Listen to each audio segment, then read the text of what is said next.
Our culture is obsessed with telling stories. Now more than any time in history, we have the means to not only share our stories with everyone, but the opportunity to see stories from anyone else in the world. I have nothing against telling our stories, but I do think that the sheer quantity of them has left us with little substance and even less reality. Too often, stories become nothing more than an attempt to get people to notice us. It's almost as if we can no longer really enjoy life unless we know someone else is watching. But that's not the way we were meant to live, and that's definitely not the gospel story.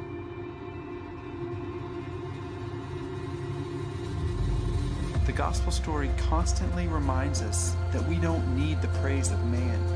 We don't need to win the approval of others. In fact, we are told at the start that if we follow Christ, we will receive scorn and hate instead of worldly approval. But that's also the beauty of it. We don't have to wake up every day wondering what we have to do to be accepted because we already are.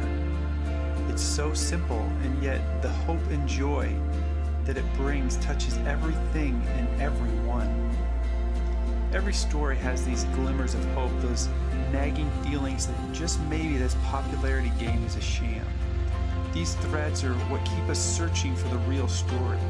I call them gospel threads because they are woven into everything, unmistakable if we are looking for them, and yet so easily overlooked if we aren't. A breathtaking sunrise, the power of the ocean's waves, the vastness of the stars on a clear night, a baby's smile.